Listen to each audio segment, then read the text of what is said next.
Assalamualaikum warahmatullahi wabarakatuh. Perkenalkan, nama saya Marsya Aksyafira, mahasiswi dari Universitas Islam Negeri Sumatera Utara Medan, Prodi Pengembangan Masyarakat Islam, Fakultas Dakwah dan Komunikasi. Saya dari kelompok KKNDR 103 dan dosen pembimbing lapangan Dr. Nurasiah MA. Di sini, saya mengambil tema dengan judul Mengatasi Permasalahan Remaja yang Terjadi di Masyarakat dengan Dakwah Fardiyah.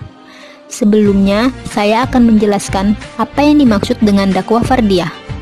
Dakwah fardiyah merupakan ajakan atau seruan ke jalan Allah yang dilakukan oleh seorang dai kepada orang lain secara perseorangan dengan tujuan merubah mad'u menjadi lebih baik dan diridhoi Allah. Perubahan tersebut misalnya merubah sifat mad'u yang suka kemaksiatan menjadi lebih taat kepada Allah, yang mempunyai sifat acuh tak acuh dan tidak peduli menjadi sikap komitmen kepada Islam, baik akhlaknya, adabnya, dan manhaj atau sistem kehidupannya. Tentu saja perubahan ini menuju ke arah yang lebih baik dan lebih diridhoi oleh Allah Subhanahu wa Ta'ala. Jadi, dengan dakwah fardiyah ini, kita bisa melakukan perbuatan secara terang-terangan untuk mengajak seseorang menjadi keadaan yang lebih baik dan lebih diridhoi oleh Allah. Contohnya, dalam mengatasi permasalahan remaja yang terjadi di masyarakat. Masa remaja merupakan suatu masa yang menjadi bagian dari kehidupan manusia yang di dalamnya penuh dengan dinamika. Dinamika kehidupan remaja ini akan sangat berpengaruh terhadap pembentukan diri remaja itu sendiri. Para remaja juga sering menganggap diri mereka serba mampu, sehingga seringkali mereka terlihat tidak memikirkan akibat dari perbuatan mereka. Tindakan ini sering dilakukan sebagaimana karena mereka tidak sadar dan belum bisa memperhitungkan akibat jangka pendek atau jangka panjang. Di antaranya adalah perilaku yang mengundang banyak resiko dan berdampak negatif pada remaja. Perilaku yang mengundang resiko pada remaja saat ini misalnya seperti menggunakan alkohol, tembakau, dan zat lainnya, aktivitas yang berganti-ganti pasangan, dan perilaku menentang bahaya seperti balapan. Perkembangan iptek juga sangat berpengaruh perubahan remaja seperti kecanduan video game dan lain-lain. Hal ini dapat terjadi karena kurangnya iman seseorang yang ilmunya tentang agama itu terlalu sedikit, sebagaimana firman Allah Ta'ala, A'udzubillahi minasyaitonirrajim, Bismillahirrahmanirrahim. Ya'lamuna zahiran min hayatid dunya wa hum 'anil akhirati hum ghafilun. Yang artinya, mereka hanya melihat dan lahir saja dari kehidupan dunia, sedangkan mereka tentang kehidupan akhirat adalah lalai. Quran Surah Ar-Rum ayat 7.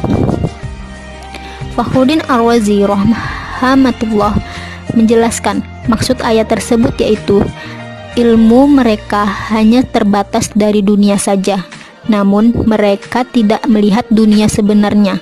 Mereka hanya melihat sekilas saja, secara lahiriah saja, yaitu melihat sekilas dan permainannya.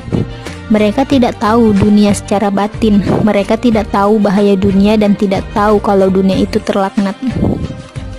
Lalu, kurangnya kasih sayang dan pengawasan orang tua, sebagaimana orang tua tentu saja berkewajiban mempunyai tanggung jawab yang cukup besar untuk mengasuh, mendidik, dan melindungi anak, serta memberikan pendidikan dan karakter, nilai budi, pengerti pada anak.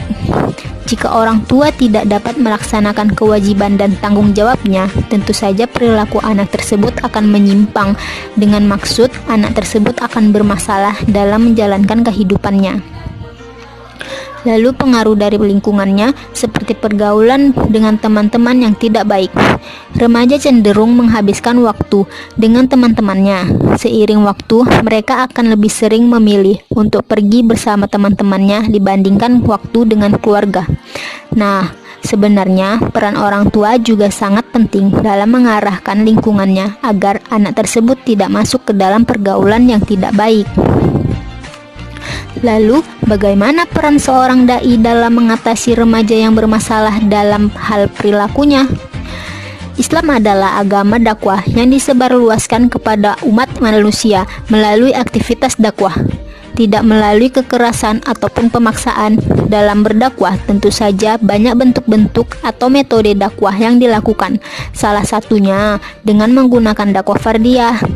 Dalam dakwah fardiyah, usaha seorang dai tentu saja harus lebih dekat dalam mengenal mad'unya agar bisa mencapai sasaran dakwah yang lebih baik dan diridhoi Allah Ta'ala. Nah, kita ketahui saat ini kan sudah banyak perilaku remaja yang bermasalah dan menyebabkan kekhawatiran dalam masyarakat. Disinilah peran dakwah sangat diperlukan guna meminimalisir permasalahan dalam perilaku remaja yang terjadi di masyarakat dan kehidupan sosial. Lalu, cara mengatasi permasalahan perilaku remaja yang terjadi di masyarakat ini adalah melalui komunikasi antara pribadi karena dapat membantu perkembangannya intelektual dan sosial masyarakat, membantu adanya identitas dan jati dirinya seseorang. Dalam melakukan perbandingan sosial, terdapat kesan-kesan dan pengertian kita tentang dunia luar kita, serta kesehatan mental seseorang sangat ditentukan oleh kualitas komunikasi antara pribadi yang terjadi di lingkungan tempat tinggal seseorang. Dakwah fardiyah ini adalah dakwah seseorang kepada orang lain. Jadi, seorang dai berdakwah kepada mad'u dengan pendekatan sosial atau dari hati ke hati. Setidaknya, terdapat 3 pendekatan dakwah fardiyah yang terjadi dilakukan oleh dai dalam memahami keberadaan mad'unya. Yang pertama, yaitu ma'ruf qurabi, yakni usaha seorang dai agar lebih dekat mengenal mad'u dalam jangka mengajaknya ke jalan Allah. Dengan demikian, diharapkan dengan adanya pendekatan dai dengan mad'u tersebut, maka otomatis dai akan lebih memudahkan banyak mengenal kepribadian dan karakter. Yang kedua, mafhum hajati, yakni usaha dai selain adanya pendekatan juga mampu memahami kebutuhan dasar atau kebutuhan primer mad'u yang sebenarnya.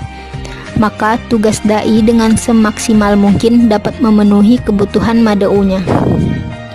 Lalu yang ketiga, mafhum ta'zimi, yakni upaya pengelolaan dan pembinaan dai terhadap seorang mad'u dengan cara memberikan pengarahan atau taklim, mempraktikkan atau tausi, dan dievaluasi atau tauhid. Baiklah, mungkin itu saja yang dapat saya sampaikan. Terima kasih. Thanks for the watching. Bye. Assalamualaikum warahmatullahi wabarakatuh.